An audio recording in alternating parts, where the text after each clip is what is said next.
very much, Mr. Speaker. Dear colleagues, magandang umaga po sa inyong lahat. I would like also to acknowledge our co-sponsor, the Honorable Congressman Reynante Arrogancia of the 3rd District of Quezon. Before we start, Mr. Speaker, this representation would want to extend our deepest thoughts and prayers to my kapwa Visayan who are affected by the recent 6.9 magnitude earthquake that hit Cebu and nearby provinces. We would also like to salute the following personnel from the Philippine Coast Guard, the 3 personnel who perished due to the earthquake, an attached agency of the Department of Transportation. Thank you very much, Mr. Speaker. We are now ready to answer the queries from our distinguished colleagues. Thank you, Vice Chair Ang Chuan. Majority Leader. Mr. Speaker, I move that we recognize Honorable Representative Sergio Dagook of Party List APEC to interpolate on the proposed budget of the Department of Transportation. APEC Representative Sergio Dagook may now interpolate our sponsor. You have the floor, sir. Thank you, Mr. Speaker. Thank you, Majority Leader. Mayong buntag sa atong sponsor. And good morning also to the DOTR family. Would the distinguished sponsor yield to some clarificatory questions, particularly on the Civil Aeronautics Board?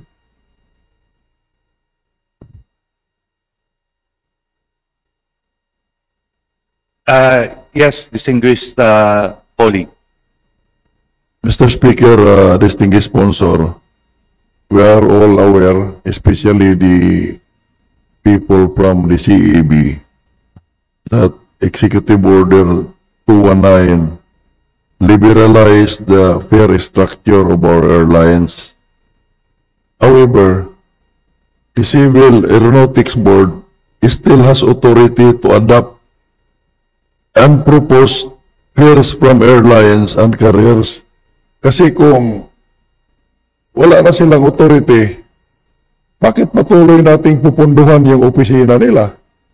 Para bagang sinasabi nila na wala na kaming trabaho dyan dahil liberalized na. But year in, year out, humihingi ng budget para sa operasyon nila. So, does the CAB not consider the present pricing of our airlines? Alam naman ninyo anong mga lugar yung napakamahal, unduly discriminatory, unduly preferential, unreasonable. And for me, this violates Section 10 of Republic Act 776, an act that reorganized the Civil Aeronautics Board and the Civil Aeronautics Administration. May I ask, Mr. Speaker, distinguished sponsor, the CAB, kung hindi ba nila na-realize yung mga sinasabi ko? Mr. Speaker, distinguished colleague, the Civil Aeronautics Board have an airline pricing system. The airlines use the RMS or the Revenue Management System to forecast and monitor the booking patterns and adjust the fare availability. Ang CAB po is the economic arm na siya po ang nag-aano ng mga airlines. So there is a specific law to regulate the imposition of the fare by the airlines. So, Mr. Speaker, distinguished sponsor, if that is the case, tama po na ang hinala ko na inutil na yung CAB at hindi na natin dapat punduhan. Kasi tracking lang pala sila. Pero alam naman nila na napakamahal na. Based on the letter that was submitted to my office, in relation to my request na kailangang malinaw kung paano pinipresyuhan yung... Kaya itagalog natin to kasi maraming nagmumonitor ngayon, taga Siargao, taga Boracay, kasi ito yung mga ruta, no? Makikita mo yung graph, pababa yung fuel cost. Pero bakit pataas yung pamasahe? Kasi yung fixed cost niya, fuel, maintenance, etc. Kung tingnan mo yung graph, pababa yung fuel cost. Bakit hindi man lang nasita ng CAB yung mga airlines? Dahil ba yung mga tracking na yan ang isasagot? Am I correct on that, Mr. Speaker, distinguished sponsor? Mr. Speaker, dear colleague, tama po, no? The department agrees na sometimes mayroon pong matataas na airfare at mayroon din naman pang minsan mababa. And sometimes may kunting pagkukulang rin na hindi maiwasan ng mga personnel, kagaya po yung nasabi ng distinguished colleague natin. Mr. Speaker, distinguished sponsor, did the Civil Aeronautics Board raise these concerns with the airline operation, given that under that circumstances, it is the burden of proof lies on the airlines to justify the fares that they are charging to the passengers? Can the CAB, distinguished sponsor, submit to Congress proof na sinita nila ang mga airlines? Minutes of hearing man lang nila, sulat man lang na sinita nila yung mga airlines. Bakit ganun ang presyuhan nila? Mayroon ba silang pruiba? Can they submit that, Mr. Speaker? Para ko lang makita na may silbi ang budget na binibigay natin sa Civil Aeronautics Board na yan taon-taon. Mr. Speaker, dear colleague, the department headed by Secretary Lopez guarantees that they will submit immediately the report that you are asking. A copy furnished to your office of Congressman Dagook and to this committee. Linawin ko lang, Mr. Speaker, distinguished sponsor, documents showing na sinita ng Civil Aeronautics Board yung mga airlines who are charging exorbitant airfares. Mr. Speaker, dear colleague, totoo po yan, no? Sometimes it happens and it has to be rectified. Nangangako po si Secretary Lopez na to submit the report by tomorrow morning. Thank you, distinguished sponsor. To the letter of the Secretary, the Civil Aeronautics Board claims that revenues from high-demand routes subsidize smaller or developmental routes. Yet, no, para bang kaya mahal yung Siargao, halimbawa, Boracay, kasi may mga ruta sila na dinidibila pa. Ang nag-subsidize, yung mga taga Siargao, taga Boracay, doon sa mga ruta na dinidibila pa nila. Tama po ba yung ganong policy, Mr. Speaker, distinguished sponsor? Mr. Speaker, dear colleague, I think the Siargao incident is dahil po maliit yung runway. So medyo turboprop lang po yung mga nakakadaan at maliliit lang ang capacity po ng passenger plane. Mr. Speaker, It's an ongoing project na pinapalaki na po yung runway. Mr. Speaker, distinguished sponsor, ang tinatanong ko po, yung sagot, laman ng sulat sa akin, ni Secretary Lopez explaining na kaya mahal yung Boracay, Siargao because, no, the CAB claims that revenues from high demand routes subsidize smaller or developmental routes. Like for example, yung Kalbayog natin, dinidevelop pa natin, medyo mura. Ang nag-subsidize pala niyan, yung taga Boracay, taga Siargao, taga Palawan. Is that, no, a correct policy?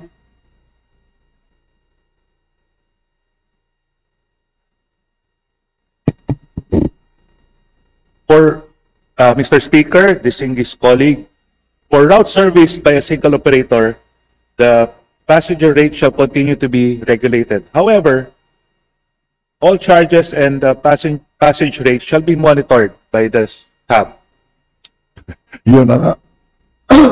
Yun na nga ang nirereklamo ko, Mr. Speaker, distinguished sponsor. Kasi, ang pagkakaalam ko, nandyan yung CAB para tingnan kung tama pa ba, hindi na ba sumusobra. Pero, ang palaging sinasagot, minomonitor. Hindi naman hanggang monitoring lang yung inoto sa kanila ng batas. Kasi kung monitoring lang, di tayo na lang ang magmomonitor. Like me, umuwi ako, namomonitor ko kung mahal o mura. So, it will support my claim na hindi na natin kailangan yung Civil Aeronautics Board. Nandito yung chairman ng Committee on Transportation. Kailangan na nating repasuhin yung charter ng CAB. Baka pwedeng emerge na natin sa kaap yan. Kasi palagay ko parang wala nang silbi. Sorry for the term I'm using. Kasi it is my personal experience. It is an experience of the people in Boracay, in Siargao, because of this policy na sinusubsidize pala ng mga ruta na maraming pasahero, yung mga ruta na dinidibila pa. In essence, ang tinutulungan natin, yung mga airlines, to develop yung mga ruta at the expense of the passengers sa mga ruta na nagsusubsidize. So, yun ang conclusion doon. Now, on performance management and passenger protection, can the CAB confirm the number of authorized and unfilled positions from 2023 to 2026 na 126 lang, no?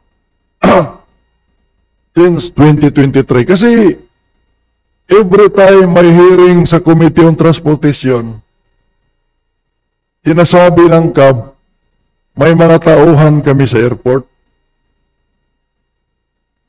Saan ba talaga nakapwesto yung mga tauhan ninyo sa airport? Terminal 3 halimbawa, dito sa pinadala sa akin na sulat, 10 yung tauhan ninyo. Saan ba yung tauhan ninyo na sisita man lang sa mga airlines na nagsiksikan sa bus kung mayroon kayong tauhan?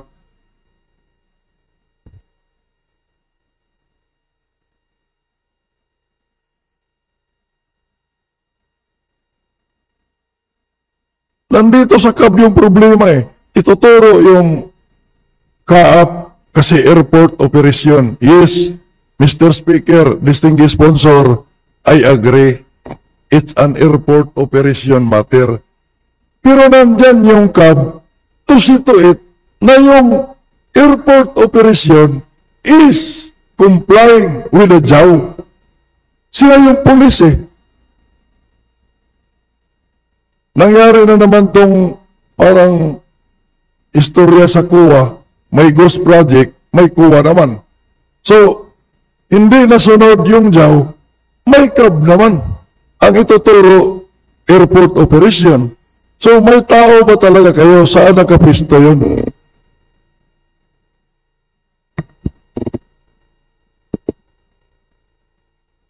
Mr. Speaker, dear colleague, regarding to the question of the unfilled positions, there are 157 passenger right action officers stationed in the 36 terminals at 31 airports nationwide. Yun. Yan yung datos na nasa posisyon ko. Kaya ang tanong ko, in the case of Terminal 3, nakalagay doon, 10 yung tauhan ninyo sa Terminal 3. Pero, halos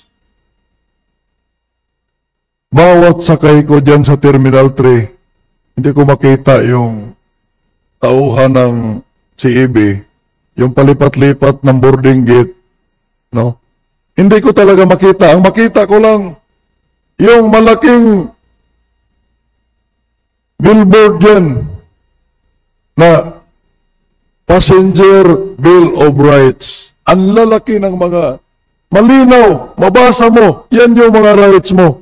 Pero ni isa doon sa mga rights mo na nakasulat dyan,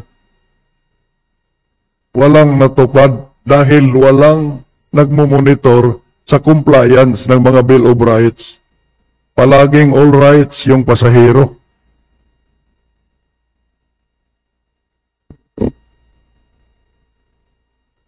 Kandi, Mr. Speaker, distinguished sponsor, kandi ka till this representation, saan ba talaga nakapwesto yung 10 tao ninyo? In the case of Terminal 3, Terminal 2, wala akong problema sa Terminal 2, maayos. Pero saan nakapwesto sa Terminal 3 yung 10 na tauhan? Mr. Speaker, dear colleague, sa check-in counter nakapwesto po yung mga tao ng CAB. Check-in counter. Ang nakita ko, with all due respect, Mr. Speaker, distinguished sponsor sa check-in counter, mga airline personnel, yung nasa check-in counter, wala talaga akong nakita na ka-uniform ng CAB dyan na, at saka, bakit sila granting without agreeing na may tao sila sa check-in counter, halimbawa, Terminal 3? Bakit sa check-in counter sila mag-standby? Bakit hindi sila mag-standby doon sa mga pre-departure area, boarding area, doon sa bus, kung para makita nila kung tama pa ba yung pamamalakad ng mga airlines sa pagpasakay ng mga pasahero sa bus. Nakabas na nga lang, wala nang boarding bridge. Tapos, wala pang mag-monitor kung magpalitan na ng mukha yung mga tao. So, again, saan? Saan doon yung taga-CEB na 10? Baka mali ang pwesto nila. Mr. Speaker, dear colleague, Secretary Lopez po ay nagsasang-ayon sa inyong suggestion. Maganda pong iyong suggestion at simula bukas, dadagdagan na po niya ang personnel at ipupwesto na po sa inyong mga suggested areas na of responsibility. Salamat po. Yan po yung hinihintay ko na sagot. We are here, no, para marinig yung solusyon, not justification, not reasons. Because I'm telling this, Honorable Chamber, based on my experience, hindi to report lang sa akin. Experience ko to. Now, may I ask, Mr. Speaker, distinguished sponsor, yung CAB again, on a daily or periodic basis, how many complaints are filed and resolved by your PROWs? Kasi humingi kayo ng budget 145 million. Pero ang target ninyo is to resolve complaints of, I think, 1,080. Kung i-divide mo yung 145 million by 1,080 target complaints, gumagastos pa yung gobyerno ng 133,000 bawat complaint na i-resolve ng CAB. Reklamo na nga. Dahil may mali yung airline, gagastos pa tayo ng 133,000 bawat reklamo na i-resolve.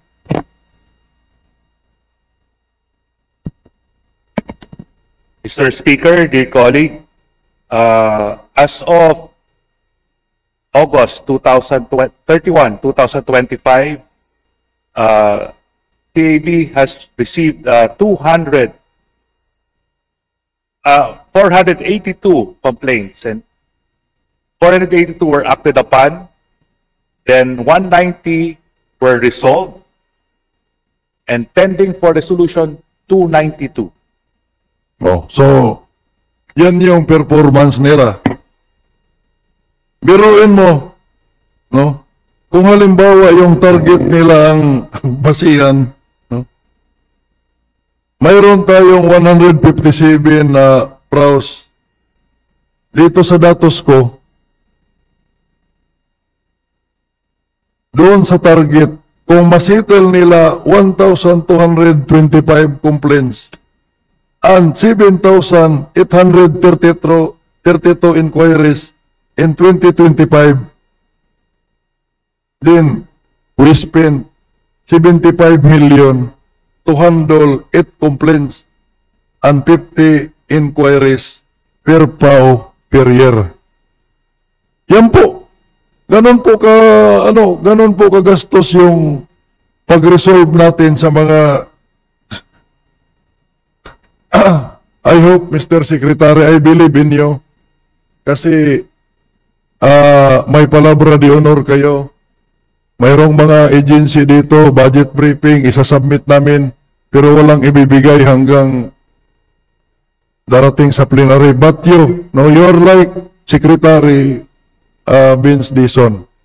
When I raised the issue sa full relocation, sabi na, kung within 5 days, nandyan. Tinanggal pa yung tao. Tinanggal pa kaagad yung tao na in charge last year. Sino yung in charge last year? Pina-investigate kaagad niya. Ito yung point person. Hindi man lang ginalaw yung budget, hindi binayad. Wala na kung tinanggal ko na. Yan yung mga kailangan natin. So, sana Mr. Secretary, matingnan mo tong performance ng CAB. Kasi, you sign the letter. Baka hindi mo lang dahil busy ka, hindi mo nabasa lahat yung data. Pinirmahan mo lang kasi attachment man lang ng letter yon in compliance with my request. But I really appreciate na you committed na magbigay ng letter within 5 days. At nandoon na 4 days pa. So I really appreciate that, Mr. Secretary. Yung mga, we do not need legislation actually, na, pero mo yung mga airline, after I make a privilege speech, inabangan nila ako. Pag-check-in ko nag-Manila, Cebu ako, dahil mahal nga yung Siargao, palagi kong ginagawa, madaling araw, Manila, Cebu. Tapos Cebu, Surigao City. Sakay na naman ako Surigao City, Pascrap.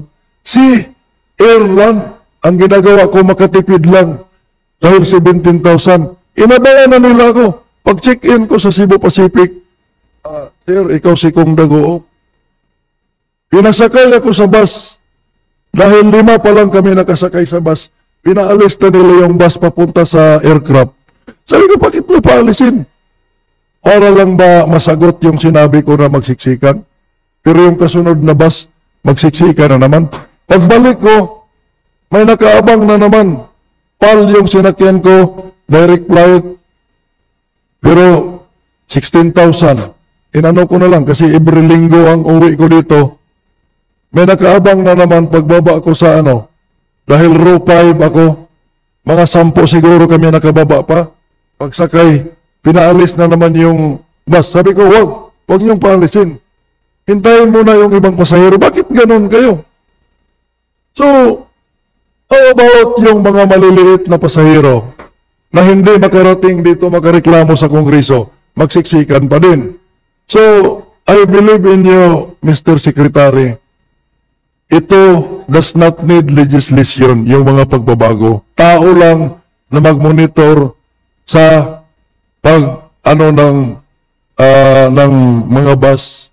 Din, yun lang pag lipat-lipat, I agree na kung minsan hindi maiwasan na maglipat-lipat ng airport o ng boarding gate. Hindi talaga maiwasan kasi may mga aircraft na needs additional servicing. No? Naintindihan ko po yan.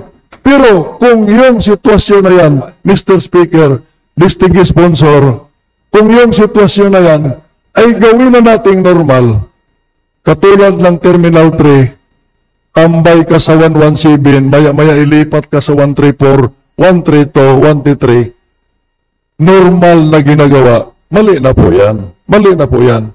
So, I am confident na yung mga reklamo ko ay kaya ni Secretary, no? Na hindi na kailangan na pahabain pa, na hindi na kailangan. Ang accountability lang dito sa CAB, dapat ma-establish din natin. Kasi sila yung may kasalanan dito eh. Nadamay lang yung katulad ni Secretary, nakasulat pa sa akin. Hindi naman niya to trabaho. Very specific to na trabaho sa CAB. Now, kung may trabaho, kung nagtatrabaho si CAB, Mr. Speaker, distinguished sponsor, pwede bang ipakita ni CAB yung report as to how many airlines na napinalize niya for violation of the JAW at magkano yung nakolekta niya na penalties. Kasi under RA 11659, airlines may be fined up to 2 million per day for overcharging, undue preference, refusal of service. My question is, are airlines actually penalized for these violations? Napaka-imposible naman na walang violations.